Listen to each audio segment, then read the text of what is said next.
அஸ்ஸலாமு அலைக்கும் வரஹ்மத்துல்லாஹி வபரகாத்துஹு. பிள்ளைகளோட வாய்ஸ் கிளியரா மேல இருக்கு? Walaikum assalam, sir. Oh, sir, clear.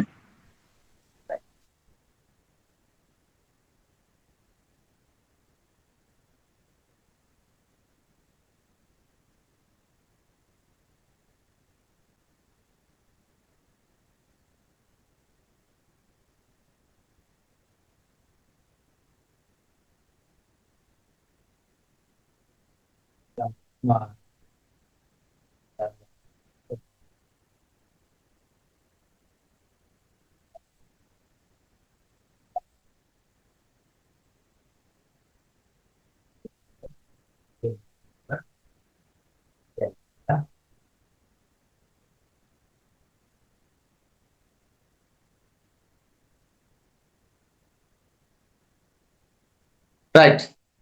இப்போ நாங்க இலங்கையில் இஸ்லாம் அறிமுகம் என்ற பகுதியில நாங்க இன்றைக்கு படிக்கிற தலைப்பு பிள்ளைகள் முக்கியமான ஒரு தலைப்பு. இதுக்குள்ள இருந்தாமலே கேள்விகள் வார, இதுக்குள்ள இருந்துதான் கேள்விகள் வார.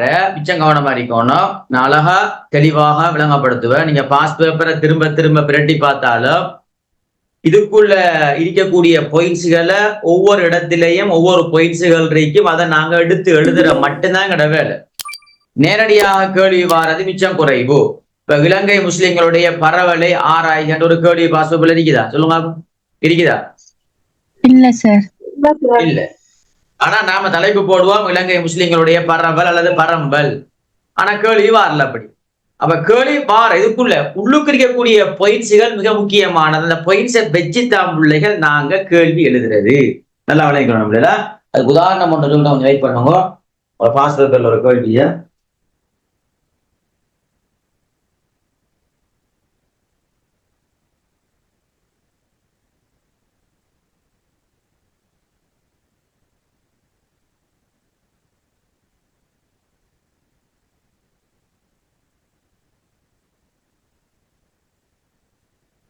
உதாரணமாக பிள்ளை ஒரு கேள்வியை வாசிக்கணும். அது 2023ஆம் ஆண்டு உங்களுக்கு விளங்கணுமா எப்படி கேள்வி வருதுன்ற விஷயத்தை விளங்கினா நீங்க லேசா படிச்சு கொள்வீங்க. இலங்கை இஸ்லாம் அறிமுகம் கட்டாயம் வருமா கேள்விக்கு வரக்கூடிய பகுதி. உதாரணமாக பிள்ளைகள் 2023ஆம் ஆண்டு பாஸ் பேப்பர்ல கடைசாவது கேள்வியா 8வது கேள்வியே இலங்கை இஸ்லாம் அறிமுகம் தான். சரியா பிள்ளை? அதுல 8வதுல 2வது கேள்வியை பாருங்க.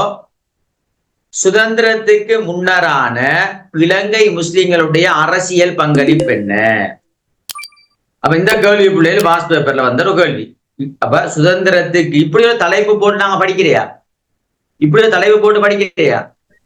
இல்ல சார், இல்ல. ஆனா பாஸ் பேப்பர்ல வந்தா மிச்சம் லேசான கேள்வி பிள்ளைல. இப்ப நாம படிக்கிற பாடத்துக்குரிய ஒரு பயிற்சி இங்க வரும்.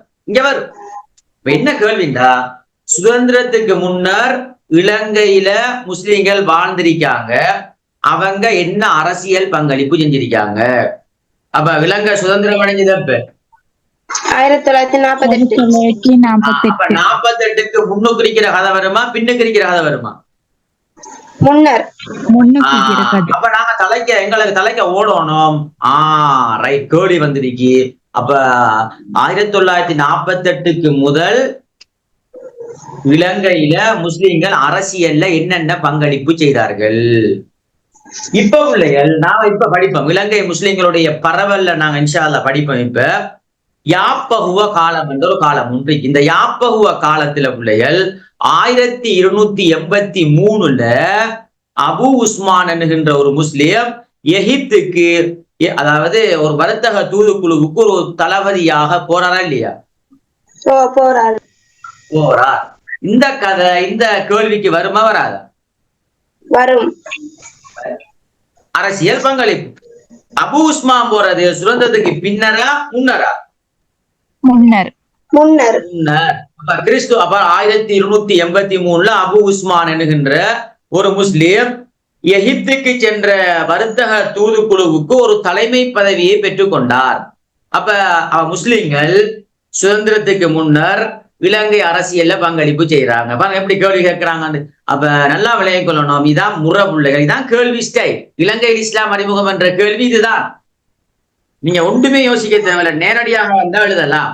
நேரடியாக ஒரு கேள்வி கேட்ட பிள்ளைகள் இலங்கை முஸ்லிம்களுடைய அரசியல் பங்களிப்பு, மருத்துவ பங்களிப்பு, அது நேரடியாக நான் உங்களுக்கு டியூட்ல தந்திருக்கிறேன். இந்த நேரடி இல்லாம வித்தியாசமான கேள்வி வந்தா பிள்ளைகள் அந்த கேள்விக்குரிய ஆன்சர் நம்மளோட நோட்ஸ் எல்லாம் இருக்கும். ஆனா ஒவ்வொரு இடத்திலையும் அதை எடுத்தெடுத்து போடுற மட்டும்தான் எங்கட வேலை. இத கட்டாயம் தெளிவாக பிள்ளைகள் இந்த விஷயத்தை நீங்க தெளிவாக விளங்கி இதை மையமாக வைத்துத்தான் இலங்கையில் இஸ்லாம் அறிமுகம் என்ற கேள்வியை நீங்க படிக்கணும். அதுக்குரிய ஆதாரமா நான் உங்களுக்கு பாஸ் பேப்பர்ல வந்த ஒரு கேள்வியை வச்சு உதாரணமாக சொல்லி தந்திருக்கிறேன்.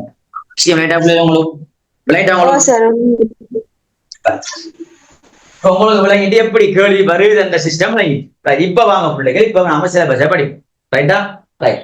தேசி பிள்ளைகளா, இலங்கை இஸ்லாம் அறிமுகம் என்பது மிச்ச லேசானது. எம்சி கேள்விக்கும் வரும், எஸ்ஏ கேள்விக்கும் வரக்கூடிய ஒரு முக்கியமான பகுதி. ரைட்.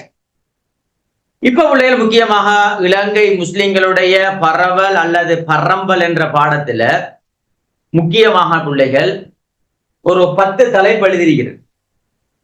இந்த 10 தலைப்புல எங்களுக்கு 10 தலைப்பை நான் கட்டாயம் தெரிஞ்சிருக்கணும். அதுல முக்கியமாக என்னண்டா, இதுல முக்கியமாக பிள்ளைகள் முஸ்லிம்கள் இலங்கையில கரையோரங்கள்லையும் வாழ்ந்திருக்கிறார்கள். அப்போ ஒரு கேள்வி வரலாம், கரையோரத்தை வச்சு முஸ்லிம்கள் கரையோரத்துல வாழ்ந்திருக்காங்கண்டா அப்ப எப்பப்ப எந்தெந்த நூற்றாண்டுல முஸ்லிம்கள் கரையோரத்துல வாழ்ந்தாங்களோ அந்த நூற்றாண்டை வச்சுதானே கேள்வி எழுதணும். கரையோரம் உதாரணமா கிறிஸ்துவுக்கு பின் 9ஆம் 10ஆம் நூற்றாண்டுல முஸ்லிம்கள் கரையோரத்தில் வாழ்ந்தார்கள். சரியா பிள்ளையா? சரி சார். சரி. கிறிஸ்துவுக்கு பின் 10ஆம் 12ஆம் நூற்றாண்டுல முஸ்லிம்கள் உள்ளக நகரங்களான கம்பல, கலகதர போன்ற இடங்கள்ல முஸ்லிம்கள் வாழ்ந்தார்கள். உள்ளக பிரதேசம். அப்ப எங்களுக்கு விளங்கணும், இந்த இலங்கை முஸ்லிம்களுடைய பரவல் என்ற தலைப்புக்குள்ள எதுக்குள்ள முஸ்லிம்கள் கரையோரங்கள்ல எந்த நூற்றாண்டுல வாழ்றாங்க, உள்ளக பிரதேசத்துல முஸ்லிம்கள் எங்கெங்க எந்த காலத்துக்குள்ள வாழ்றாங்கன்னு தெரிஞ்சு கொண்டா சில டைம்ல கரையோரத்தை வச்சு கேள்வி கேட்டா லேசா ஆன்சர் பண்ணலாம், உள்ளக பிரதேசத்தை வச்சு கேட்டா லேசாக ஆன்சர் பண்ணலாமா இல்லையா? சொல்லுங்க. இது ஒரு கேள்வி உள்ளதா? இதெல்லாம் புது புது கேள்விகளா? இதுக்குள்ளதான் கேள்வி வரப்போகுது. இதான் மெயின் தலைப்பு. இதான் இலங்கை இஸ்லாம் என்ற பகுதியில முக்கியமான ஒரு பகுதி. அதுக்கு பிறகு கூட தனித்தனி கேள்வி, முஸ்லிம்களுடைய அரசியல் பங்களிப்பு, பொருளாதார பங்களிப்பு, கலாச்சார பண்பாட்டு பங்களிப்பு, மருத்துவ பங்களிப்பு, அது ஒவ்வொரு பங்களிப்பு இருக்குது. அது வேற, அது நோட்ஸ் அழகா இருக்குது, 6 பாயிண்ட்ஸ். அதை நாங்க படிச்சு எழுதுறது விஷயம் முடியும். இப்ப கேள்வி என்னண்டா, அந்த இலங்கை முஸ்லிம்களுடைய பரவல் அல்லது பரம்பல் அந்த தலைப்பு என்னண்டா, முஸ்லிம்கள் பொதுவாக இலங்கையில எல்லா பிரதேசத்திலையும் வாழ்கிறார்கள்.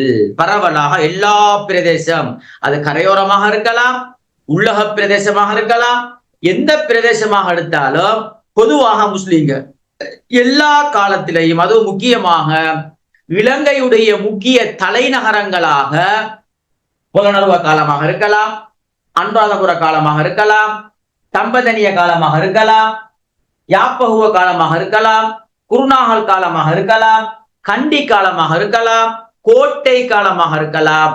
எந்த காலத்தை எடுத்தாலும் அதே மாதிரி இந்த நூற்றாண்டு அடிப்படையில் நீங்க எந்த நூற்றாண்டு எடுத்தாலும் முஸ்லிம்கள் எல்லா பிரதேசத்திலேயும் முஸ்லிம்கள் வாழ்ந்தார்கள் என்ற ஆதாரத்தை இந்த தகவல் எங்களுக்கு காட்டுகிறது. அதுதான் தலைப்பே, இலங்கை முஸ்லிம்களுடைய பரவல் அல்லது பரம்பல்.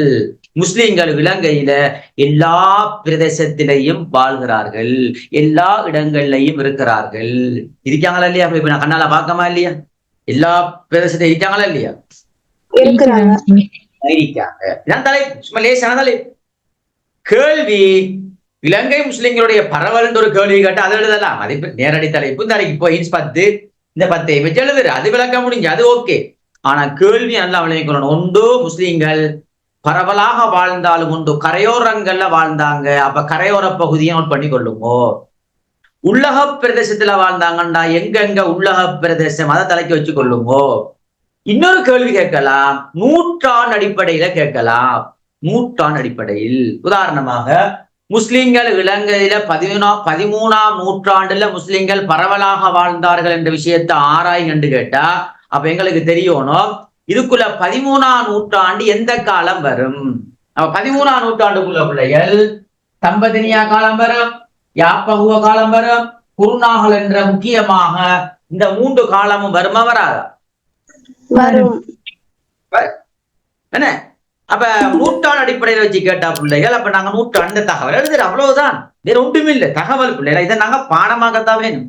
இதை நாம யோசிச்சு எழுத இயலாது. மன்னனுடைய பெயர் என்ன, அதுல முக்கியமான தளபதிகள், இந்த விஷயங்களை சொல்றதுக்கான ஆதாரம் இருக்குது. கட்டாயம் ஆதாரங்கள் இருக்குது. ஏன்னா இந்தந்த அறிஞர்கள் இந்தந்த புத்தகத்துல இந்த விடயங்களை சொல்றாங்கன்ற ஆதாரம், இந்த தகவலை பிள்ளைகள் நாங்க பாடமாக்கி கொள்ளணும். இதை நாம ஒரு அடிக்கடி பிள்ளைகள் நாங்க வாய்ச்சி கொண்டோம்னா இது ஞாபகம் இருக்கும். ஆனா கட்டாயம் பார்க்கணும் இல்லையா, இது கட்டாயம் எக்ஸாமுக்கு வந்தே ஆகும். எஸ்ஏ கேள்விக்கோ எம்சியூ கேள்விக்கோ கட்டாயம் வரக்கூடிய ஒரு முக்கியமான பகுதி.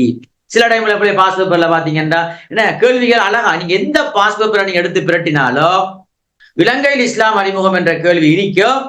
ஆனா அந்த கேள்விக்குரிய ஆன்சர் நம்மட சிலபஸுக்குள்ளதான் சுத்தி சுத்தி இருக்கும். ஆனா கேள்வி மட்டும்தான் மயக்க மாதிரி, மற்ற படிப்பு ஒரு பிரச்சனையும் இல்லை. கேள்வி மட்டும்தான் மயக்கமா இருக்குமே தவிர ஆன்சரை பார்த்தா ஒரு மயக்கவும் இல்லை. இப்ப நான் விளங்கப்படுத்தினதுக்கு பிறகு நீங்க பாஸ் பேப்பரை சும்மா எடுத்து பாத்தீங்கன்னா சும்மா வாய்ச்சி பாருங்க, நான் சொன்ன தகவல் அப்படியே உங்களுக்கு விளங்கும். நம்மளோட நோட்ஸுக்குள்ளதான் எல்லாம் இருக்குது. ஆனா ஒவ்வொரு பாயிண்ட்ஸையும் ஒவ்வொரு தொங்கல்ல கிடக்கும், ஒவ்வொரு தொங்கல்ல இருக்குமே. அதை நாம தூக்கி தூக்கி என்ன செய்யணும், எடுத்தெடுத்து அந்த கேள்விக்கு ஏற்ற மாதிரி என்ன செய்யணும், எடுத்தெடுத்து போடணும். இந்த போடுற வேலை மட்டும்தான் கடை, நேரடியாக கேட்க மாட்டான் பெரும்பாலும். இப்ப நேரடியா ஒரு தலைப்பை வச்சு அதை அப்படி எழுதும் அப்படி இல்லை. கேட்கிற கேள்வி வித்தியாசமா இருக்கும். ஆனா ஆன்சரை பார்த்தா ஒவ்வொரு இடத்துலயும் இருக்கும். தூக்கி தூக்கி போடுற மட்டும்தான் எடுத்து நாம அப்ப இலங்கையில் இஸ்லாம் அறிமுகம் என்ற ஒரு முழுமையான தகவல் இருந்தால்தான், அந்த டியூட் சம்பந்தமான ஒரு முழுமையான விளக்கம் இருந்தால்தான் இந்த கேள்விக்கு நீங்க ஆன்சர் பண்ணலாம் என்ற விஷயத்தை தெளிவாக விளங்கி கொள்ளுங்கோ. சரியா பிள்ளையே? அப்ப நல்லா திரும்பவும் சொல்றேன் என்னடா பாருங்கோ, 9ஆம் 10ஆம் நூற்றாண்டுல முஸ்லீம்கள் இலங்கையில வாழ்ந்தார்கள். கரையோர பகுதியில் கிறிஸ்துவுக்கு பின் 10ஆம் 12ஆம் நூற்றாண்டுல முஸ்லீம்கள் வாழ்ந்தார்கள். உள்ளக பகுதியில் புலனறுவை காலம் என்பது 12ஆம் நூற்றாண்டுல முஸ்லீம்கள் வாழ்ந்தார்கள்.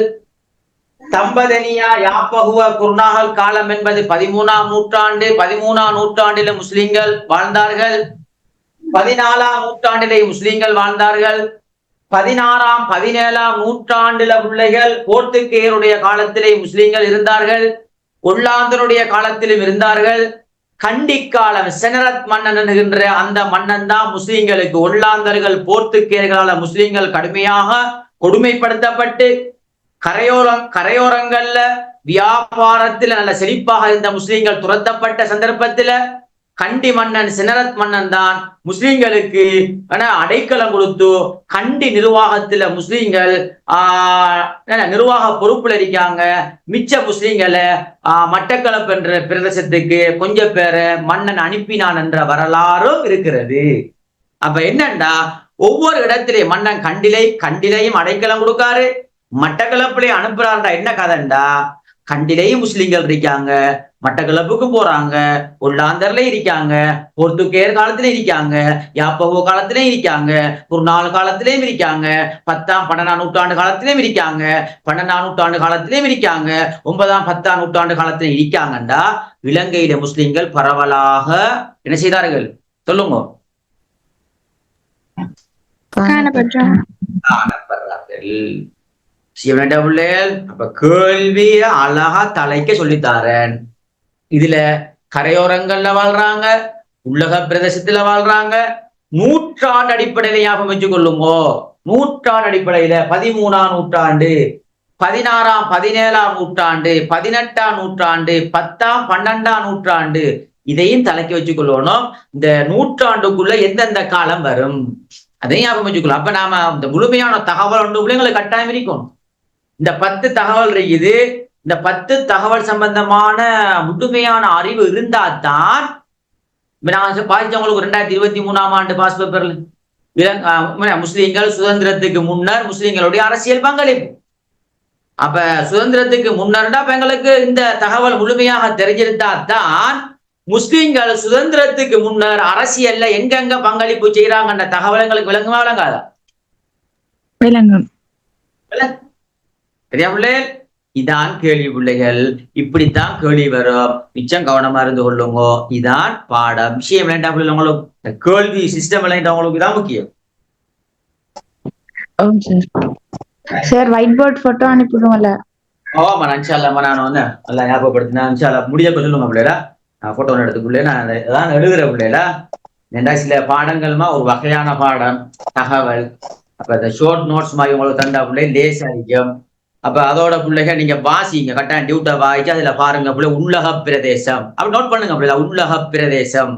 அப்ப எழுதுங்க, நீங்க ஷோர்ட் நோட்ஸ் எழுதணும். உள்ளக நான் எழுதி தந்திரிக்க பிள்ளை, நீங்க எல்லாம் எழுதிக்கணும், வாசிங்க. உள்ளக பிரதேசம் எந்தெந்த பிரதேசம், உள்ளக பிரதேசம். உள்ளகம்டா பிள்ளைல கரையோரத்துல இல்ல, நாட்டுல நடுப்பகுதி.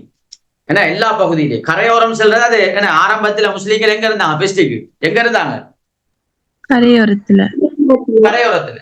திரும்பதான் ஒவ்வொரு பிரதேசமாக குடியமர்த்தப்பட்டு உள்ளக பிரதேசத்துல வந்தாங்க. அப்ப முஸ்லீம்கள் ஆரம்பத்துல கரையோரம். அப்ப கரையோரம் எந்தெந்த விஷயக்குள்ள வர முடியாம அமைச்சுக்கொள்ளும், உள்ளகம் எதுக்குள்ள வர முடியாம அமைச்சுக்கொள்ளும், நூற்றாண்டையும் அமைச்சு கொள்ளணும். அப்ப இதை வச்சுட்டோம்டா தலைக்குள்ள, இதை வச்சு கேட்டாலும் எழுதலாம். பொதுவாக நான் சொன்ன மாதிரி பாஸ் பேப்பர்ல உதாரணமாக இலங்கை முஸ்லீம்கள் சுதந்திரத்துக்கு முன்னர் சில டைம்ல கேட்கலாம். இப்ப சுதந்திரத்துக்கு முன்னர் இப்ப வந்திருக்கு, சுதந்திரத்துக்கு பின்னர் கேட்கலுமா இல்லையா, வரல கேட்கலுமா இல்லையா, கேட்கலாம். சுதந்திரத்துக்கு பின்னர் கேட்டா 48க்கு பின்னர் உள்ள கதை அவ்வளவு வரும். யார் யார் முஸ்லீம்கள் எங்கெங்க அரசியல்ல ஈடுபட்டாங்க எல்லாம் வரும். அபு உஸ்மான கதை வருமா, இல்ல வராது. இப்ப பாருங்க உங்களுக்கு அழகா விளங்குமா. சுதந்திரத்துக்கு முன்னர் கேட்டா அப்படி எழுதணும், பின்னர் கேட்டா 48க்கு பின்னர் முஸ்லிம்கள் அரசியல்ல எங்கெங்க பங்களிப்பு செஞ்சிருக்காங்க. அப்ப இந்த பாடத்தை முழுமையாக படிச்ச தலைக்குள்ள வருமா வராதா, வருமா வராதா, வரும். தான் பாஸ் பேப்பர் நீங்க 40 விரட்டி பார்த்தாலும் இதான் விஷயம், இதான் பாயிண்ட்ஸ் இதுக்குள்ளதான் இருக்குது. இதை தாண்டி இல்ல, இதைத்தான் தெளிவாக படிக்கணும். சும்மா பாடமாக்குற மட்டும் சரி வராது, விளக்கத்தோட பாடமாக்கணும். இந்த பாஸ் பேப்பரை வச்சு எப்படி கேள்வி கேட்டிருக்காங்க இப்படியும் படிக்கணும். அப்ப நாமளே கேள்வியை தொகுத்தெடுக்கிறதா இது, நாங்களாகவே கேள்வியை உருவாக்கணும். பாஸ் பேப்பர்ல முஸ்லிம்கள் சுதந்திரத்துக்கு முன்னர் கேட்டா அப்ப நாம அடுத்ததாக யோசிக்கணும், என்ன முன்னரையும் பார்த்து கொள்ளணும். அது வந்திருக்குது, அது ஓகே. பின்னரையும் செஞ்சு கொள்ளணும். இப்ப அடுத்தது பார்த்துக்கொள்ளணும். அப்ப ஆனா பிள்ளை நம்ம நோட்ஸ் இல்ல இலங்கை பின்னர் அப்படி தலைப்புல போட்டு இருக்காது, தேவையில்லை. ஆனா நாங்க உள்ள படிச்சோம்டா எங்கெங்க வாராங்க, 48க்கு பிறகு எங்கெங்க வாராங்கன்ற தகவல் இருக்கா இல்லையா பிள்ளை, இவ்வளவு தகவல் இருக்கா இல்லையா,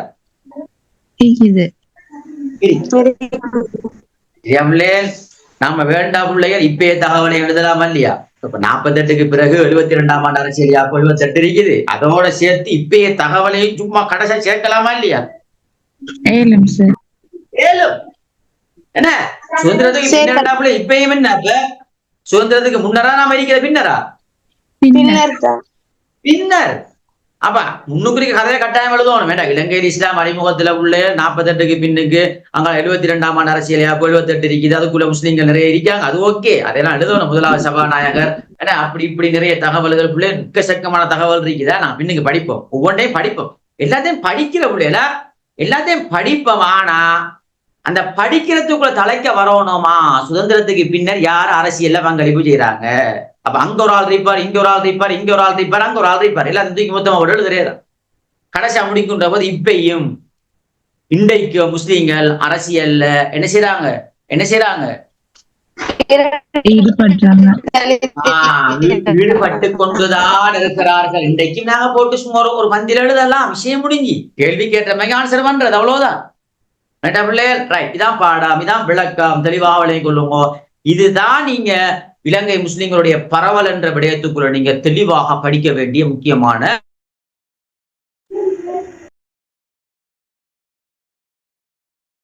பகுதி. இதுதான் கேள்வி பிள்ளைகள். செட்டியாக சிஸ்டங்களை நாங்க செட்டியாக நுணுக்கமாக நாங்க படிச்சோம்டா எங்களுக்கு மிச்சம் லேசி. ஏன்டா இலங்கை இஸ்லாம் எல்லா பிள்ளைகளும் படிக்கிறதா, ஏன்டா பிள்ளைகளுக்கு தெரியும் கட்டாயம் கேள்வி வரும்னு தெரியும், எல்லாத்தையும் ஃபுல்லா பாடமாக்கி வைக்கும். ஆனா கேள்வி மயக்கத்தை விட்டுடுற, அப்ப அந்த கேள்வி மயக்கத்தை கிளியர் பண்ணி விட்டா அப்ப உங்களுக்கு ரைட் ஓகே. அப்ப சும்மா நோவலா கூலா எழுதலாம் ஒரு பிரச்சனையும் இல்லாம எழுதலாம். ரைட். இப்ப பிள்ளை நாம தகவலை படிப்போம். ஒன்றுமில்ல பிள்ளைல இன்ஷால்லா நான் உங்களுக்கு இன்றைக்கு எப்படியோ இந்த தகவலை பெரும்பாலும் தகவலை சொல்லி தருவேன், முக்கியமான பயிற்சிகளை. அடுத்த பாடத்தோட இந்த பாடம் பரவல் முடிஞ்சிடும். திரும்ப அடுத்தது ஒவ்வொரு தலைப்புகள் இருக்குது. முஸ்லிம்களுடைய அரசியல் பங்களிப்பு, பொருளாதார பங்களிப்பு, பண்பாட்டு கலாசார பண்பாட்டு பங்களிப்பு, இப்படி தலைப்புகள் இருக்கு. அதை நாங்க பார்த்தோம்னா அவ்வளவுதான். வேற ஏதாவது இருக்கா பிள்ளை சொல்லுமோ? வேற ஏதாவது இருக்குதா? இல்ல சார். அவ்வளவுதான். ஆனா இதுக்குள்ள இருந்துதான் வகையான கேள்விகள் எல்லாம் வார, ஒரு வகையும் இல்ல, எல்லாமே நம்மளோட நோட்ஸ் தான். என்ன நீங்க பாஸ் பேப்பரை பார்த்தோம்னா இப்ப பேப்பர் காசு இருந்தா நம்மளே அப்ப இன்ஷால்லா அதுல எல்லாம் படுத்துவேன். இப்பயும் நீங்க பாஸ் பேப்பர் எடுத்து பாத்தீங்கன்னா உங்களுக்கு பிள்ளைகள் தெளிவாக விளங்கும். ரைட். இப்ப பாடத்துக்கு போக முடியல. இப்ப முதலாவது பிள்ளைகள் நல்லா விளைய கொள்ளுங்க. முதலாவது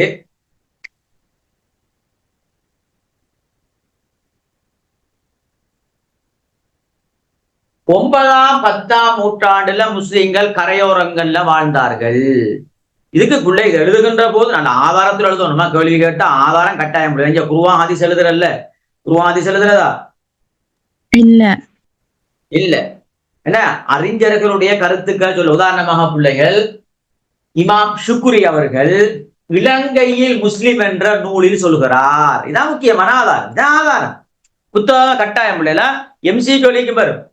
ஷுக்ரி அவர்கள் இலங்கையில் முஸ்லிம் என்ற நூல்ல சொல்கிறார், அன்றாதபுர ஆட்சி காலத்துல முக்கிய துறைமுகமான மாந்தை துறைமுகம் எங்க இருக்குது? எந்த இடம்? மன்னார். இதெல்லாம் எம்சிகளுக்கு வர முடியல, நான் தனி எம்சிகளை விளங்கப்படுத்த சொல்லுவேன்னா.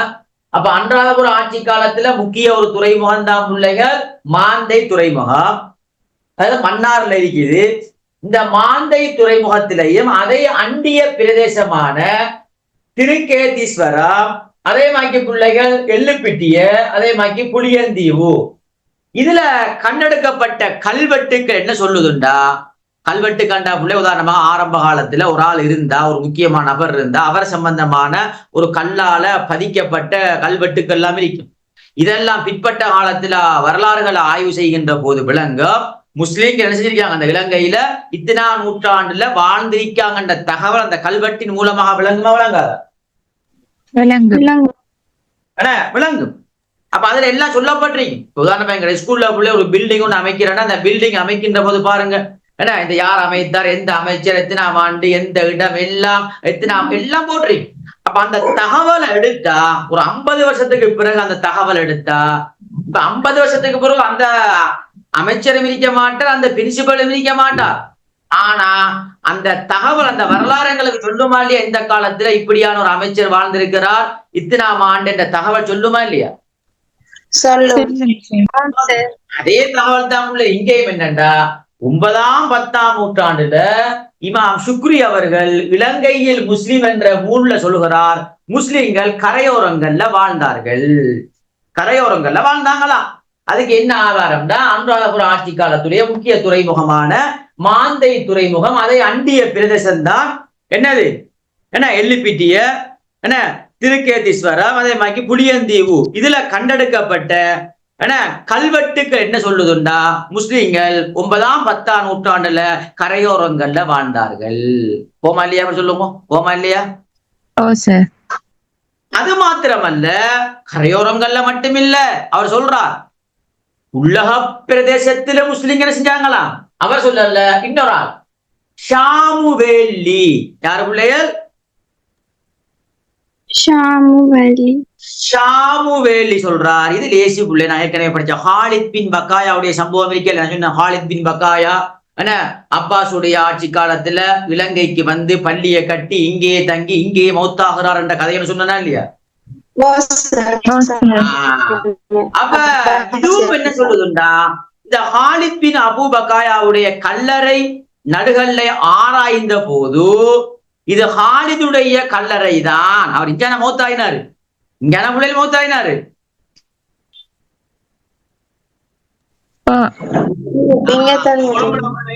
கொழும்பு மையவாடியில கொழும்புல இருந்த ஒரு நபர் அப்ப இங்கேயே அவர் செஞ்சாரா மௌத்தாகிறா. அப்ப இதை ஆய்வு செய்யற டைம் இல்ல, என்ன விளங்கும்? இப்ப ஆய்வு செஞ்சா என்ன விளங்கும்? அந்த காலத்துல முஸ்லிம்கள் உள்ளக பிரதேசத்தை என்ன செஞ்சிருக்காங்க, வாழ்ந்திருக்காங்க. இதான் தகவல் பிள்ளைகளா, இதான் வேற ஒன்றுமே இல்லை பிள்ளைகளா. சும்மா அழகான ஒரு வரலாறு. கொஞ்சம் பாடமாக்கணும் பிள்ளைகள், அது மட்டுமே கொஞ்சம் அந்த பேர்களை கொஞ்சம் பாடமாக்கத்தான், அது ஒன்றும் செய்யலாது. மத்தபடிக்கு பிள்ளைகள் இந்த 9ஆம் 10ஆம் நூற்றாண்டு கதை என்ன சொல்லுதுண்டா, முஸ்லிம்கள் கரையோரங்களே வாழ்ந்திருக்கிறார்கள். திரும்ப எங்க உள்ளக பிரதேசங்கள்ல, உலக பிரதேசத்திலேயும் வாழ்ந்திருக்கிறார்கள் என்ற கதை ஆதாரத்தோடு சொல்லப்படுதா, ஆதாரத்தோடு சொல்லப்படுகிறது. அப்ப என்ன விளங்குதுன்னா, இலங்கை முஸ்லிம்கள் 9ஆம் 10ஆம் நூற்றாண்டுல இலங்கையில கரையோரங்கள்லயும் உள்ளக பிரதேசத்திலே வாழ்ந்திருக்காங்க, கரையோரங்கள்ல வாழ்ந்திருக்காங்க என்ற தகவலை இமாம் ஷுக்குரி இலங்கையில் இஸ்லாம் அறிமுகம் என்ற புத்தகத்துல உறுதிப்படுத்துகிறார். உள்ளக பிரதேசத்துல வாழ்ந்திருக்காங்க என்ற தகவலை ஷாமுவேலி என்பவர் என்ன செய்கிறார், உறுதிப்படுத்துறார். அழகா நோட்ஸ் வந்திருக்க, நோட்ஸை சும்மா அழகா வாசிங்க, சும்மா நோம்பலா வாசி, கட்டாயம் வாசிக்கணும், சும்மா வாசிங்கோ. அதுல பிள்ளை கட்டாயம் நோட் பண்ணி எல்லாம் போட்டிருக்கோம்ல. உள்ளக பிரதேசம், கரையோரம், கடைசா போட்டிருப்பேன்னா கரையோரம் எல்லாம் அதை நோட் பண்ணுங்க அழகா தெளிவா. கரையோரம், உள்ளக பிரதேசம், எத்தனாம் நூற்றாண்டு, அதான் கேள்வி. ஏன்னா அதே மாதிரி நீங்க படிக்கின்ற போதும் உதாரணமாக இப்ப அபு உஸ்மான கதையை படிக்கின்ற போது விளங்கணும். அபு உஸ்மான் வெளிநாட்டுக்கு போனார், தூதுவராக எகிப்துக்கு போனார் என்று சொன்னா, அப்ப வெளிநாட்டு தொடர்பு ஒன்றிருக்கா இல்லையா முஸ்லீம்கள், இங்க மட்டும் இல்ல சர்வதேசத்துல முஸ்லீம்களுடைய பங்களிப்புன்னு கேட்டாலும் இப்ப அபு உஸ்மான கதை வருமா வராதா? வரும். அப்படிதான் படிக்கணும். அபு உஸ்மான் பிள்ளைகள் இலங்கை அரசியல்ல சுதந்திரத்துக்கு முன்னர் பங்களிப்பு செய்தார், ஓகே. ஆனா அவர் எங்க போறார், நம்ம நாட்டுக்குள்ளேயா, நாட்டுக்குள்ள இருக்கார், ஓகே. ஆனா எங்க போறார், திரும்ப வெளிநாட்டு எகிப்துக்கு போகிறார், எகிப்துக்கு போகிறார். இப்ப புள்ளி நல்லா விளங்கிக் கொள்ளணும், நல்லா விளங்கணும். வில கேள்விகளை அழகா சொல்லித்தாருன்னா என்ன. அப்ப இலங்கையை சர்வதேசத்துடன் தொடர்புபடுத்திய முஸ்லிம்களுடைய பங்களிப்புன்னு கேட்டா அபு உஸ்மான கதை வருமா வராதா? வரும். வரும். பாருங்க எல்லா இடத்தையும் வருவார். இங்கேயும் வர ஆன்சர், சர்வதேசத்தோடு ஒரு கேள்வி வந்தா அதுக்கும் வருவார். ஏன்னா பாருங்க சுத்தி சுத்தி வருவார். அப்ப என்ன பிரச்சனைடா பிள்ளைகள், ஒரு விஷயத்த நாம ஒரு இடத்தை படிச்சுட்டோம்னா அங்க மட்டும் ஞாபகம் வச்சு கொள்ளக்கூடாது. அதை நாம அவர் தகவலை வச்சுட்டு தலைக்கேறிக்கணும். அபு உஸ்மான் ரைட். அப்ப அவர் சம்பந்தமான முழுமையான விளக்கம் இருந்தா எக்ஸாமுக்கு வந்தா இப்ப அவர தகவல்கள் நல்லா பாடமா இல்லையா, பாடம். அப்ப என்ன தகவல் வச்சு எழுதலாமா இல்லையா பிள்ளை சொல்லுவோம், எழுத. இப்ப உங்களுக்கு பார்த்தா இலங்கை லேசிதான் மிச்சம் லேசி பிள்ளைல, லேசி சின்ன ஒரு நுணுக்கம் தான் இருக்குது, அதை மட்டும் கண்டுபிடிச்சா சரி. அப்ப உங்களுக்கு நான் பாஸ் பேப்பரை வச்சுதான் கிளியர் பண்ணிட்டு இருக்கிறேன்னா ரைட். இரண்டாவது பிள்ளைகள் 10ஆம் 12ஆம் நூற்றாண்டுல முஸ்லிம்கள் உள்ளக பிரதேசத்துல இருந்தார்கள். 10ஆம் இது மேல பார்த்த 9ஆம் 10ஆம் 12ஆம் நூற்றாண்டிலே முஸ்லிம்கள் உள்ளக பிரதேசத்துல வாழ்ந்தார்கள். கம்பள கலகதர பகுதியில உமையா அப்பாசுடைய நாணயங்கள் என்ன செய்யப்பட்டு கண்டெடுக்கப்பட்டது. உதாரணம் என்னண்டா பிள்ளைகள், 10ஆம் 12ஆம் நூற்றாண்டுல கம்பள கலகதர பகுதியில உமையா அப்பாசுடைய நாணயங்கள் கண்டெடுக்கப்படுதுண்டா, உமையாக்கள் அப்பாஸ் என்பது பிள்ளைகள் அவங்க என்ன அரேபியாவை சேர்ந்தவர்கள், அவங்களுடைய நாணயங்கள் இங்க வந்திருக்கின்றா, இங்க கண்டெடுக்கப்படுதுண்டா. அப்ப இங்க யாரு வாழ்ந்திருக்காங்க, நம்ம நாட்டை யாரு வாழ்ந்திருக்காங்கன்னு விளங்குது. அரேபியர்கள். அதான் முஸ்லீம்கள் வாழ்ந்திருக்காங்களா இல்லையா, அவங்களோட நாணயங்கள்லாம் இங்க கண்டெடுக்கப்படுதுன்னா புள்ளி. அப்ப அங்க இருந்து முஸ்லீம் இங்க வந்திருப்பாங்க, இங்க போயிருப்பாங்க, இருந்திருக்காங்களா இல்லையா,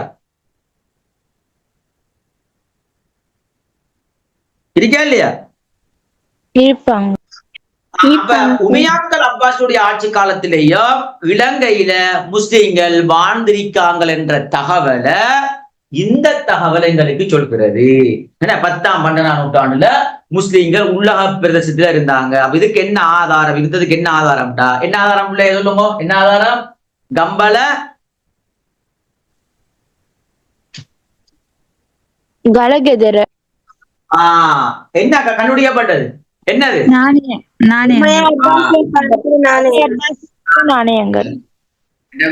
நாணயங்கள் கண்டெடுக்கப்படுதுண்டா. அப்ப இதே தெளிவாக விளங்குது, முஸ்லிம்கள் இலங்கையில இந்த ஆண்டுக்குள்ள வாழ்ந்திருக்காங்க என்ற தகவலை நாங்க விளங்கி கொள்ள லேசி பிள்ளைல லேசான விஷயங்கள் ஒன்றும் இல்லை. அதே மாதிரி பிள்ளை புலனறுவை காலம், அடுத்தது பிள்ளை முக்கியமான ஒரு காலம் தான் புலனறுவை காலம். இந்த புலனறுவை காலத்துல முக்கியமான மன்னன் யாரு? மகா பராக்கிரமபாகு மன்னன். யாரு பிள்ளைகள்? மகா இவங்கட ஆட்சி காலத்துல இந்த மகா பராக்கிரமபாகு மன்னன் புலனறுவையை ஆட்சி செய்யற டைம்ல எத்தனை நூற்றாண்டு சொல்லுங்க? 10-13 முக்கியமா இதுக்குள்ள வருவாங்க. மெயினா 10ஆம் நூற்றாண்டு 10க்குள்ளே வருவாங்க. புலனறுவை 12 பிள்ளை சொல்லுங்க. புலனறுவை எத்தனை நூற்றாண்டு பிள்ளை? 12ஆம் நூற்றாண்டு. 12ஆம் நூற்றாண்டு. அதே என்னண்டா 12ஆம் நூற்றாண்டு அது ஆண்டுகளை தெரிஞ்சிருக்கணும், கட்டாயம் ஞாபகம் இருக்கணும், கட்டாயம் இருக்கணும். ஏட்டா அதையும் வச்சு ஒரு கேள்வியை கேட்கலாமா இல்லையா பிள்ளை? நூற்றாண்டை வச்சு ஒரு கேள்வியை கேட்கலாமா இல்லையா? அப்ப அதனால அதுக்கு நாங்க ரெடியா இருக்கணும். 12ஆம் நூற்றாண்டுக்குள்ள யாரு வருவாங்க? எம்சிக்கள் கேட்கலாம் தானே. எந்த காலம் வேண்டு? புலனறுவை காலம். இதுல பிள்ளைகள் மகா பராக்கிரமபாகு மன்னன் இந்த ஆட்சி காலத்துல தேசிய வர்த்தகத்துல முக்கியத்துவம் பெற்றவர்களாக முஸ்லிம்கள் காணப்பட்டார்கள். நல்லா வணக்கம். என்ன தேசிய வர்த்தகத்துல முஸ்லிம்கள். அப்ப இதுக்கு என்ன ஆதாரம்? ஆதாரமே இனிமே சும்மா சொல்லி வருமா? என்னன்னு கேட்டாங்கிற எல்லாரும் பாடம் வாங்கியிருப்பீங்க. அந்தரங்கத்துறை. எம்சி கோலிக்கு மாறேதான். என்ன துறை பிள்ளைகள்? அந்தரங்கத்துறை. அந்தரங்கத்துறை. இந்த அந்தரங்கத்துறையில 4 முஸ்லிம்கள் இருந்தார்கள். இந்த அந்தரங்கத்துறை என்றா என்னண்டா பிள்ளைகள்? நல்லா விளைவிக்க சொற்கள ஏற்றுமதி வர்த்தகத்தை மேம்படுத்த உருவாக்கப்பட்ட ஒரு சபை. நம்ம நாட்டுல இறக்குமதி ஏற்றுமதி ஒரு நாட்டுல ஒரு பொருளை ஏற்றுமதி செய்யறது, திரும்ப அங்க இருந்து இறக்குமதி செய்யறது. இப்ப இது என்னண்டா அந்தரங்கத்துறை என்ற சபை என்பது என்னண்டா நம்ம நாட்டுடைய ஏற்றுமதி வர்த்தகத்தை மேம்படுத்துறதுக்காக வேண்டி உருவாக்கப்பட்ட ஒரு சபை. இந்த சபையில 4 முஸ்லிம்கள் இருக்காங்கண்டா அப்ப புலனறுவை ஆட்சி காலத்துல யாரு வாழ்ந்திருக்காங்க? அப்ப முஸ்லிம்கள். அப்ப இந்த தகவலை யாரு உறுதிப்படுத்துறாரு கேட்டா பிள்ளைகள் யாரு சொல்றாரு? இத்ரீசி. யாரு பிள்ளைகள்? இதனை என்ன செய்யறாருண்டா பரணவிதாரண என்பவர் ஹிஸ்டரி ஆஃப் ஸ்ரீலங்கா என்கின்ற புத்தகத்திலே சொல்லுகிறார். அதே மாதிரி இதே கருத்தை வசந்தரா மோகன என்பவரும் முஸ்லிம் இன் ஸ்ரீலங்கா என்ற புத்தகத்துல சொல்றாங்க. எனவே இத்ரீஸ் ஆராய்ந்த விடயத்தை, நல்லா இத்ரீஸ் என்பவர் ஆராய்ந்த விடயத்தை பரண விதாரணையும் வசந்தரா மோகன என்பவரும் என்ன செய்யறாங்க? இந்த தகவலை சொல்றாங்க. இதான் ஆதாரம்.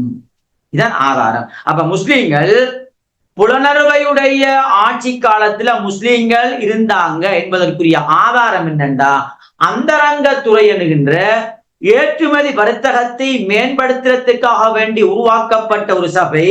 இந்த சபையில 4 முஸ்லிம்கள் இருந்திருக்காங்கண்டா அப்ப தகவலே அழகா விட. உதாரணமாக பிள்ளைகள் நம்மட பார்லிமெண்ட்ல இப்ப நிறைய முஸ்லிம்கள் இருக்காங்களா இல்லையா? சொல்லுங்க. இருக்காங்க சார். இருக்காங்க.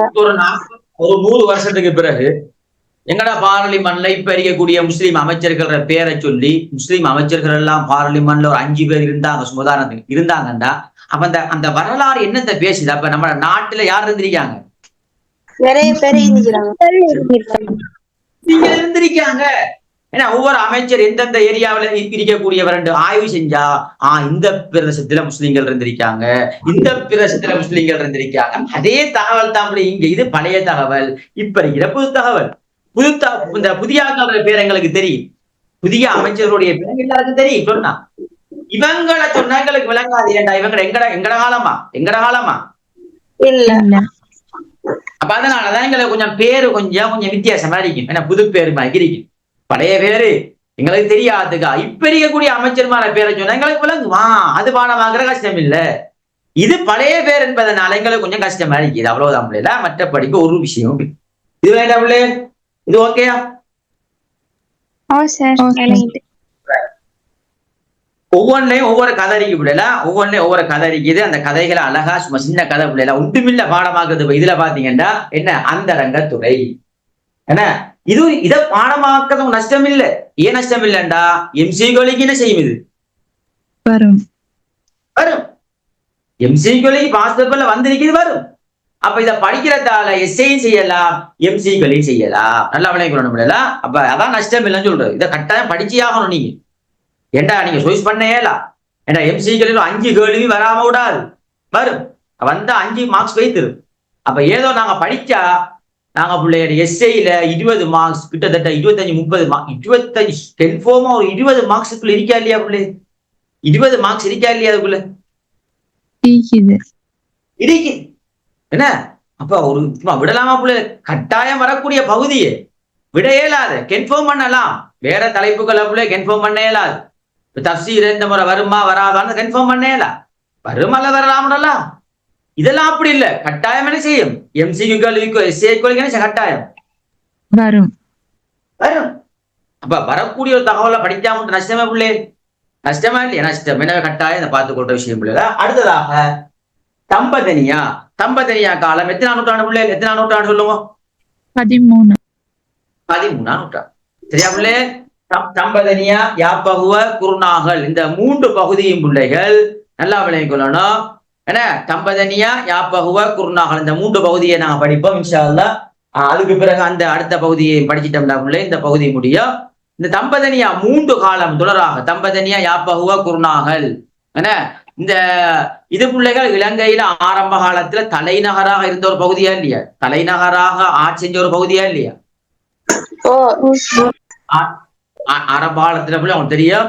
இந்த அன்னைக்கு மேல போட்டீங்க இலங்கை முக்கிய தலைநகரங்கள். அப்ப இந்த தலைநகரங்கள்லயும் முக்கியமான தலைநகரம் தலைநகரம்னாலே முக்கியம் தானே. அப்ப அந்த அதுக்குள்ளேயும் முஸ்லீம் இணைஞ்சிருக்காங்க. அந்த அதுக்குள்ளேயும் வாழ்ந்திருக்காங்க. நல்லா அதான் பாடமே. அதான் இலங்கை முஸ்லிம்களுடைய பரவல். ஆனா அந்த பரவல தலைப்பை மட்டும் வச்சு பாடமாக்குறது. இது சும்மா ஒரு தலைப்பு அவ்வளவுதான். இந்த கேள்வி வாஸ்தவ இது வரைக்கும் கிடையாது. இதோட சும்மா தலைப்பு அவ்வளவுதான். ஆனா தலைப்புக்குள்ள இருக்கக்கூடிய விஷயங்களை வச்சுதான் கேள்வி கேட்கிற விஷயத்தை மட்டும் நீங்க தெளிவாக விளங்கிக் கொள்ள வேண்டும். இதுதான் முக்கியமான ஒரு தலைப்பு எங்களுடைய இலங்கை இஸ்லாம் அறிமுகம் என்ற பகுதியில. மற்றதெல்லாம் பிள்ளைகள் ஒரு தலைப்பு கீழே ஆன்சர் வரும். இது அப்படி இல்லை. இந்த தலைப்பு கீழே ஆன்சர் வந்தாலும் இந்த ஆன்சருக்குள்ள இருந்துதான் கேள்விகள் வரும். மற்றதெல்லாம் அப்படி இல்லை. ஏன்னா அரசியல் பங்களிப்புண்டா 6 பாயிண்ட்ஸ் இருக்கு. பொருளாதார பங்களிப்புண்டா 6 பாயிண்ட்ஸ் இருக்கு. மருத்துவ பங்களிப்புன்னு ஒரு 6 பாயிண்ட்ஸ் இருக்கு. கலாசார பண்பாட்டு பங்களிப்புன்னு ஒரு 6 பாயிண்ட்ஸ் இருக்கு. அவ்வளவுதான். அதுல பாயிண்ட்ஸ் அப்படியே இருக்கும். இங்க அப்படி இல்லை. பாயிண்ட்ஸ் இருந்தாலும் பரவலுக்கு பாயிண்ட்ஸ் இருந்தாலும் ஆனா அந்த பரவலை வச்சு சில கேள்வி கேட்கறல. இதுவரைக்கும் இல்லையே உள்ளே இலங்கை முஸ்லிம்களுடைய பரவலை பற்றி ஆராய் அப்படி கேட்ட எல்லாம் எழுதலாம் தானே. 10 தலைப்பை வச்சு ஷோட்டா எழுதுது. என்ன இது கஷ்டமா உங்களுக்கு? இது கஷ்டமா இல்ல சார். இல்ல. அடுத்த பிள்ளைகள் தம்பதனியா காலத்துல முக்கியமான பாயிண்ட் என்னடா பிள்ளைகள்? முக்கியமாக சொல்ல மட்டும் ஞாபகம் வச்சுக்கோ. அதான் முக்கியமான பாயிண்ட். தம்பதனியா இலங்கையின் தலைநகராக இருந்த காலப்பகுதியில பிள்ளை தம்பதனியா அரசுக்கு பலமிக்க ஒரு சமூகமாக முஸ்லிம் சமூகம் காணப்பட்டார்கள். அதுக்கு என்ன ஆதாரம்னு கேட்டா தம்பதனியா மன்னன் 4ஆம் விஜயபாகு. தம்பதனியா மன்னன் பிள்ளைகள் 4ஆம் விஜயபாகு. நல்லா விளையாடணுமா? 4ஆம் விஜயபாகு என்ற மன்னன் ஆட்சி செய்யற டைம்ல இந்த மன்னனை மித்த என்பவன் கொலை செய்தான். மித்த என்ற ஒரு ஆள் கொலை செஞ்சிட்டான். கொலை செஞ்சோன இந்த 4ஆம் விஜயபாகு இருக்க இந்த மன்னனுக்கு இன்னொரு ஒரு படையொன்று இருந்துச்சு. அந்த படைக்கு தளபதியாக இருந்தது யாருண்டா? முஸ்லிம். யார் முஸ்லிம் பிள்ளை சொல்லுங்க? யார் அது? தாகூர். தாகூர் என்ன செஞ்சாருண்டா? எங்கட மன்னனையா நீ கொலை செஞ்ச என்று மித்தவை கொலை செய்தார். அப்ப பாருங்க பிள்ளையர் இவ்வளவு இந்த மன்னர்களோடு மிக நெருக்கமாக மன்னர்களோடு மிக நம்பிக்கை கூடியவர்களாக நம்ம நாட்டு மன்னர்களை நேசிக்கக்கூடியவர்களாக நம்ம நாட்டு மன்னர்களுக்கு வெளி சக்திகள் யாராவது அநியாயம் செஞ்சா மன்னர்களை பாதுகாக்கக்கூடிய ஒரு சமூகமாக எந்த சமூகம் இருந்திருக்குது? முஸ்லிம் சமூகம். முஸ்லிம் சமூகம் இருந்திருக்காங்க. எனவே பிள்ளைகள் என்ன அப்ப தளபதி தாகூர் என்ன மித்தவை என்ன செஞ்சாண்டா கொலை செய்கிறார். அப்ப கொலை செஞ்ச உடனே இப்ப 2 பேரும் மண்டையை போட்டா 2 பேரும் யாரு, அதாவது 4ஆம் விஜயமாக மண்டை அந்த மௌத்தாயிட்டார், செத்துட்டார்.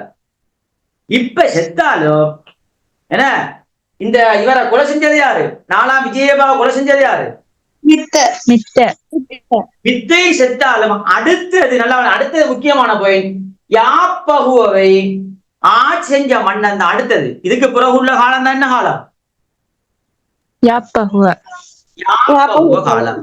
இந்த யாப்பகுவ காலத்தை ஆட்சி செஞ்ச மன்னன் யாரு, புவனேக பாகு. இந்த புவனேக பாகு என்கின்ற மன்னன் ஆட்சி செய்வதற்கு நல்ல ஸ்ட்ராங்காக அடுத்த இத ஸ்ட்ராங்கா ஆட்சி செய்யறதுக்கு ஒரு முக்கியமான பங்காளியாக யார் இருந்திருக்காங்க, தாகூர்டா முஸ்லீம்களா இல்லையா, முஸ்லீம்கள் இருந்திருக்காங்களா இல்லையா, முஸ்லீம். அப்ப இதுவும் என்னத்தை காட்டுதுண்டா பிள்ளைகள், நமக்கு என்ன தேவைண்டா முக்கியமாக தம்பதனிய ஆட்சி காலத்துல அதாவது 4ஆம் விஜயபாகு மன்னனுடைய ஆட்சி காலத்துல ஒரு படைக்கு ஒரு தளபதியாக நம்மளோட முஸ்லீம் இருந்திருக்காங்கன்னா தம்பதனிய ஆட்சியில முஸ்லீம்கள் வாழ்ந்திருப்பாங்களா இல்லையா பிள்ளை, முஸ்லீம்கள் வாழ்ந்திருப்பாங்களா இல்லையா,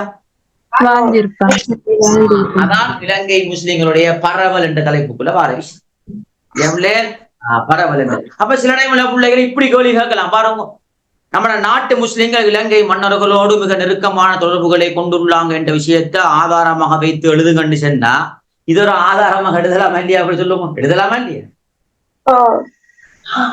நெருக்கமான தொடர்பு தானே என்ன, நெருக்கமான பாருங்க இலங்கை மன்னனுக்கு ஒரு ஆபத்து வாழ டைம் இல்ல, அப்ப இலங்கை மன்னனுக்கு ஹெல்ப் பண்ணக்கூடிய சமூகமாக முஸ்லிம் சமூகம் இருந்திருக்காங்க, அப்ப எழுதலாமா இல்லையா, இப்படிதான் கேள்விவார். அப்ப இந்த பொய்ஸ் எல்லாம் இங்கே ஒன்று இருக்கும் அங்கே ஒன்று இருக்கும் அங்கே ஒன்று இப்படி மாறி மாறி சுத்திட்டு கிடக்கும். இது எல்லாத்தையும் மொத்தமாக எடுத்து நாம என்ன செய்யறது எக்ஸாமுக்கு என்ன விஷயம் முடிஞ்சு பாருங்க. ஒவ்வொன்றுலயும் ஒவ்வொரு கதாரிக்கு முக்கியமான பாயிண்ட். பொருளாதார காலத்துல என்ன பாயிண்ட், அந்தரங்கத்துறை. இப்ப நாங்க தம்பதனியா காலத்துல முக்கியமான பாயிண்ட் என்ன,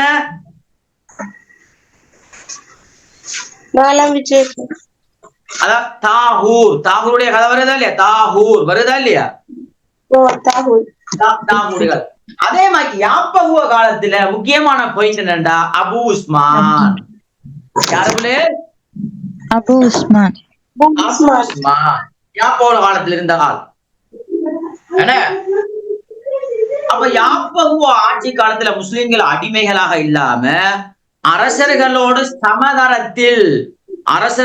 சமதரத்தில் உறவாடக்கூடிய வாய்ப்பை பெற்றிருந்தார்கள். அதுக்கு உதாரணமாகத்தான் 1283 அபு உஸ்மான் என்கின்ற ஒரு முஸ்லிம் எகிப்துக்கு சென்ற வர்த்தக தூதுக்குழுவுக்கு தலைமை பதவியை பெற்றுக் கொண்டார். அப்ப இந்த கதையும் என்ன சொல்லுதுண்டா, யாப்பகுவ காலத்துல முஸ்லிம்கள் என்ன செஞ்சிருக்காங்க, பரவலாக வாழ்ந்துக்கிறாங்க. அப்ப லேசா பிள்ளை இப்படிதான் பாடமாங்க. புலனர்வ காலம், அந்தரங்கத்துறை, 4 முஸ்லிம்கள், ரைட். இங்கால என்னது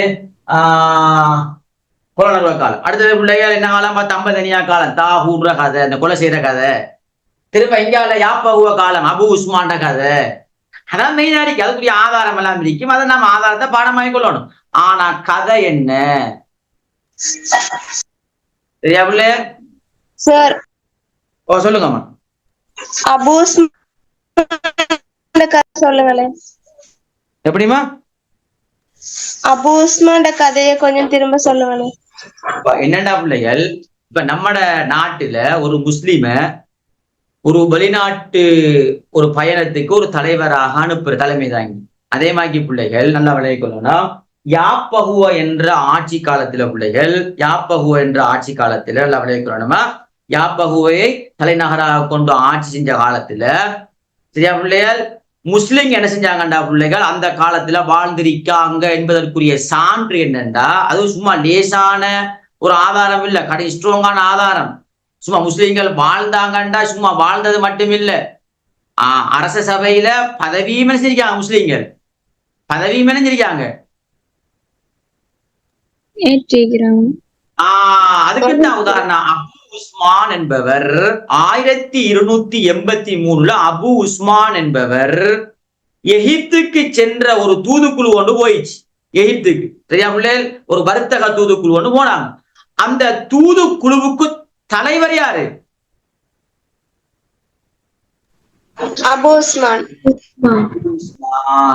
அபு உஸ்மான். அப்ப இந்த அபு உஸ்மான் கதை நல்லா விளையக்கொள்ளணும் பாருங்க, எத்தனை கேள்விக்கு வருதுண்டு. ஆனா ஒன்றோ வெளிநாட்டு உறவுக்கும் பாரு முஸ்லீம்கள், ஆனா அந்த அதாவது உள்நாட்டில் மாத்திரம் பங்களிப்பு செய்யல, வெளிநாட்டு உறவுக்கும் பங்களிப்பு செய்தார்ன்ற விஷயத்துக்கும் பாரு. அதே மாதிரி அபு உஸ்மான் கதைக்குள்ள இப்ப நான் பாஸ்பேப்பர்ல சொன்னது இலங்கை அதாவது முஸ்லீம்கள் சுதந்திரத்துக்கு முற்பட்ட காலத்துல அரசியல்ல என்ன பங்களிப்பு செஞ்சிருக்காங்கன்ற கதைக்கும் வருதா இல்லையா? வருது. என்னமா தாகூர் கதையும் அரசியல் பங்களிப்புக்கு வருமா? தாகூர் கதையுமா அரசியலுக்குள்ள வரும். ஏண்டா அவர் அரசியல்ல ஈடுபடுறாரு, அதுக்குள்ள இருக்காரு, எழுதலாமா இல்லையா?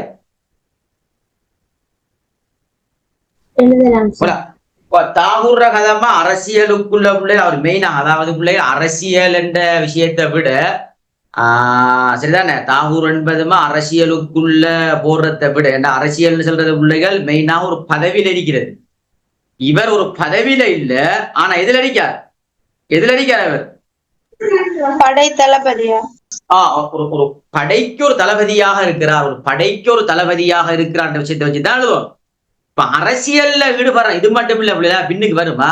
இப்ப நாம இதை மட்டும் படிக்கிறல்ல, பின்னுக்கு அரசியல் பங்களிப்புன்னு தனியமா இருக்குதா? போய் தனியா அரசியல் பங்களிப்புன்னு இருக்கா இல்லையா? தலைப்புண்ட இருக்கா இல்லையா? சொல்லுங்க. அவசரப்பட வேண்டாம், நிறைய பாயிண்ட்ஸ் இருக்குது. தனியா அரசியல் பங்களிப்பு, முஸ்லிம்களுடைய அரசியல் பங்களிப்பு தனியா 6 பாயிண்ட்ஸ் இருக்கு பிள்ளைகளா. முஸ்லிம்கள் நம்ம நாட்டுல என்ன அரசியல் பங்களிப்பு செஞ்சாங்க? அரசியல் பங்களிப்பு, மருத்துவ பங்களிப்பு. இந்த மருத்துவத்தை யூனானி என்ற மருத்துவத்தை இலங்கைக்கு ஜமாலுத்தீனும் அவருடைய பிள்ளைகளும் தான் அறிமுகம் செய்தார்கள். மருத்துவ பங்களிப்பு இருக்கா இல்லையா? சொல்லுங்க.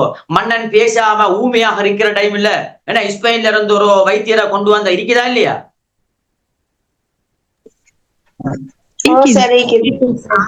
அப்ப நிறைய இருக்குமா, பயப்பட வேண்டாம் சரியா? பாயிண்ட்ஸ் எல்லாம் இருக்குது.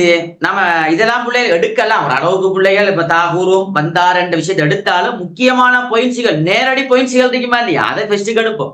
நம்ம காணாட்டி நாம என்ன செய்வோம்? மறைமுகமான பாயிண்ட்ஸ்கள் தூக்கி போட்டு என்ன செய்யலாம்? எழுதலாம். ரைட், வெரி குட் பிள்ளைகளா. அடுத்த இறுதியாக நாங்க பாக்குறது பிள்ளைகள் குருநாகல் காலம். இதுல பிள்ளை என்னன்னா ஒரு திருமணம் ஒன்று முடிக்குது, ஒரு கல்யாண கதை. குருநாள் ஆட்சி காலத்துல 2ஆம் புவனேகு பாகு மன்னன், எத்தனாம் பாகு? 2ஆம் புவனேகு பாகு. என்ன நடக்குதுன்னா பிள்ளைகள் மெதகடிய குமாரி. என்ன பிள்ளைகள்? மெதகடிய குமாரி. அந்த காலத்துல இருந்த பேரு பிள்ளைகளா, கொஞ்சம் பாடமாக்குற கஷ்டம் தான். இப்ப நம்மட பேரு சொல்ற மாதிரி கூட அந்த காலத்துல இருந்த பேருகள். மெதகடிய குமாரி என்ற ஒரு முஸ்லிம் பெண்ணை திருமணம் முடித்தார் யார்? 2ஆம் புவனேகு பாகு.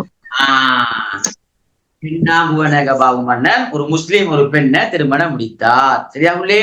இந்த மெதகட குமாரி என்பவர் யாருன்னா அதினா விதின வீர விக்ரமசிங்க என்னும் ஒரு முஸ்லிம் செல்வந்தர் இருந்தார்.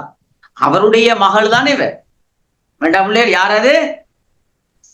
அதினா விதின வீர விக்ரமசிங்க. அப்ப இதெல்லாம் பிள்ளைய ஒரு வகையான சிங்கள பேருமாக்கி இருக்கும் பிள்ளைகள். அதெல்லாம் நான் வரலாறா வகையாடிக்கும், அந்த காலத்துல அப்படி வச்சிருப்பாங்க பிள்ளைல. அதெல்லாம் நாம தேட தேவையில்ல.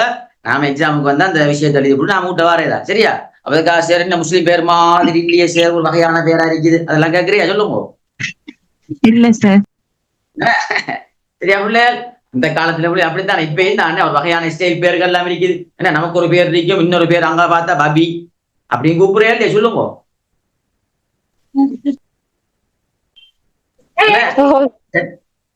சரியா?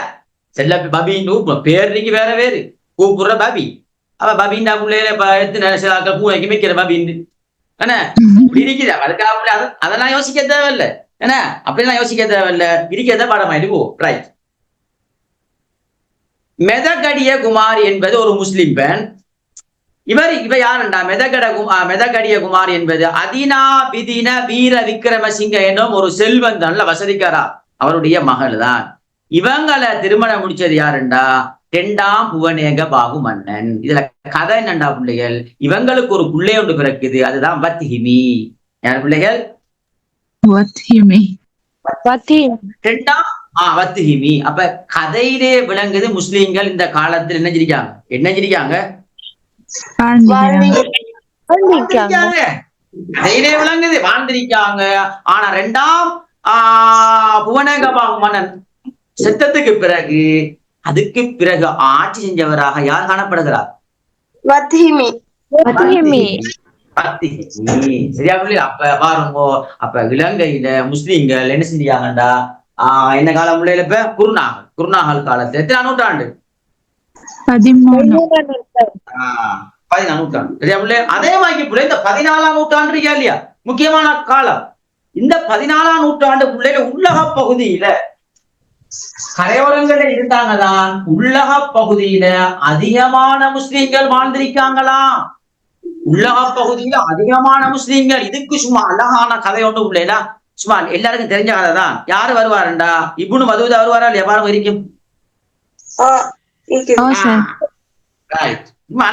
ஒவ்வொன்றுலயும் ஒரு குட்டி குட்டி கதைகள் இருக்குது. அதையா வரலாறுண்டாதான் உள்ளேலா. ரைட். அப்ப இப்னு மதூதா விட்டு சென்ற குறிப்பு மொரோக்கோ நாட்டை சேர்ந்த இப்னு மதூதா. அவர் என்னடா பிள்ளை ஒவ்வொரு நாட்டுக்கும் போற, நம்ம நாட்டுக்கு வந்தார். வந்து 1344 இலங்கையை தரிசித்து முஸ்லிம் கரையோர பகுதியில் மாத்திரம் இல்லாம எல்லா பகுதியில சுத்துறாரு. சுத்தி பார்த்துட்டு சொல்றாரு, முஸ்லிம்களை நாங்க சிலாக்களை சந்தித்தோம், அதாவது குருநாகல்ல பள்ளியை கண்டேன் என்று சொல்றார். குருநாகல்ல பள்ளியை கண்டா பிள்ளைல குருநாகல்ல யார் இருப்பாங்க? அப்ப முஸ்லிம்கள் இருப்பார்கள். பள்ளியை கண்டா முஸ்லிம் பெரியார்கள் சந்தித்தாராம். இவர் வந்திருப்பாரு, வந்து பெரிய பெரிய ஆட்கள்லாம் இருந்திருப்பாங்க. அவளை சந்திச்சு பழைய வரலாறு எல்லாம் கேட்டிருப்பாரு. வரலாறு எழுதுறாளா இல்லையா? உள்ளே? அப்ப முஸ்லிம் பெரியார் சந்திச்சாராம். அப்ப முஸ்லிம்கள் இலங்கையில இருந்திருக்காங்க. அதே மாதிரி முஸ்லிம் குடியிருப்புகள் நம்ம நாட்டுல இருந்துச்சாம். பார்த்துட்டு போனாராம். நம்ம முஸ்லிம் ஆட்கள் எல்லாம் இருக்காங்களாம், கரையோரங்கள்ல இருக்காங்களாம். ஆனா கூடுதலாக எங்க இருக்காங்க? உள்ளக பிரதேசத்துல முஸ்லிம்கள் கூடுதலாக வாழ்ந்தாங்க என்ற தகவலை இப்னு பதூதா விட்டு சென்ற குறிப்புகளும் என்ன சொல்லுதுண்டா, 14ஆம் நூற்றாண்டுல முஸ்லிம்கள் இலங்கையில வாழ்ந்தார்கள். இதெல்லாம் அழகான கதை உள்ளைகள். இன்னொன்று 3ஐ நாம ஒரே டைம்ல படிக்கணும். இது கொஞ்சம் பெரிய கதை. இதுல இந்த 3லய முஸ்லிம்கள், போர்த்துகேயர், உள்ளாந்தர்கள். இந்த காலத்துல முஸ்லிம்கள் கரையோரத்துல வாழ்ந்து முஸ்லிம்கள் பொருளாதாரத்தில் நல்ல டாப். சரியாவுள்ளே?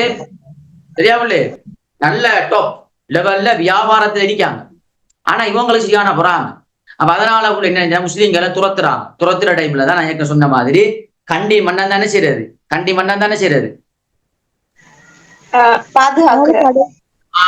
ஆதரவு வழங்கி கண்டிலே கொஞ்சம் பேரை வச்சுட்டு திரும்ப மட்டக்களப்புல என்ன கொஞ்சம் பேரு. அப்ப இதுக்குள்ள அழகா விளங்குது, போர்த்துகேயர் உள்ளாந்திர காலத்துல முஸ்லிம்கள் கரையோரத்திலே இருந்திருக்காங்க. திரும்ப இவங்க துரத்தப்பட்டு கண்டியிலே இருந்திருக்காங்க. கண்டியில இருந்து மன்னன் சின்னரத்து மன்னன் மட்டக்களப்புக்கு அனுப்பினா மட்டக்களப்புக்கு வந்திருக்காங்க. அப்ப முஸ்லிம்கள் இலங்கையில பரவலாக நினைச்சிருக்காங்க. இப்ப அழகான கதை பிள்ளைகளா. இன்ஷா அல்லாஹ் அடுத்த வகுப்புல இந்த 3 கதையை நாங்க இன்ஷா அல்லாஹ் பார்ப்போம். பார்த்துட்டு பிள்ளைகள் அடுத்த தலைப்புல இன்ஷா அல்லாஹ் போவோம். பிள்ளை நல்லா படிங்க. இன்ஷா அல்லாஹ் சந்திப்போம். அஸ்ஸலாமு அலைக்கும் வரஹ்மத்துல்லாஹி வபரகாத்துஹு. வலைக்கும் அஸ்ஸலாம் வரஹ்மத்துல்லாஹி வபரகாத்துஹு. ராசிக்கா ஒரு மெசேஜ் போடுங்க. ராசிக்காம ஒரு மெசேஜ் போடுங்க. நீங்க அடுத்த பாடம் பண்றீங்கம்மா.